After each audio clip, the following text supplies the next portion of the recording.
Hi all, ಇದು Tuesday evening mini vlog ಆಗಿರುತ್ತೆ. ಇನ್ನು ರಾತ್ರಿ ಊಟಕ್ಕೆ ರೆಡಿ ಮಾಡ್ಕೊಳ್ಳೋಣ ಅಂತ ರೈಸಿಗೆ ಇಟ್ಬಿಟ್ಟು ಟೊಮ್ಯಾಟೊ ರಸಮ್ನ ಕೂಡ ಮಾಡ್ಕೋತಾ ಇದ್ದೀನಿ.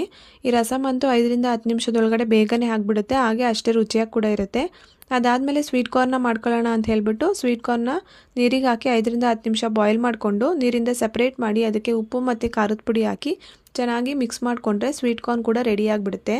ಹಾಗೆ ಮೊಟ್ಟೆ ಮಸಾಲ ಡ್ರೈ ಕೂಡ ಮಾಡ್ಕೊಳ್ಳೋಣ ಅಂತ ಹೇಳ್ಬಿಟ್ಟು 3 ಮೊಟ್ಟೆನ ನೀರಿಗೆ ಹಾಕಿ ಚೆನ್ನಾಗಿ ಬಾಯ್ಲ್ ಮಾಡ್ಕೊತಾ ಇದ್ದೀನಿ. ಇದು ಬಾಯ್ಲ್ ಆಗೋಷ್ಟರೊಳಗಡೆ ಸೀಗಡಿ ಚಟ್ನಿನ ಮಾಡ್ಕೊಳ್ಳೋಣ ಅಂತ ಸೀಗಡಿನ ಒಂದು ಪಾತ್ರೆಗೆ ಹಾಕಿ ಲೋ ಫ್ಲೇಮ್ನಲ್ಲಿ ಚೆನ್ನಾಗಿ ಫ್ರೈ ಮಾಡಿಕೊಂಡು ಅದಕ್ಕೆ ಮೆಣಸಿನಕಾಯಿ, ಜೀರಿಗೆ, ಮೆಣಸು, ಬೆಳ್ಳುಳ್ಳಿ, ಹುಣಸೆ ಹಣ್ಣು ಮತ್ತು ಉಪ್ಪು ಹಾಕಿ ರುಬ್ಕೊಂಡ್ರೆ ಸೀಗಡಿ ಚಟ್ನಿ ಕೂಡ ರೆಡಿ ಆಗುತ್ತೆ.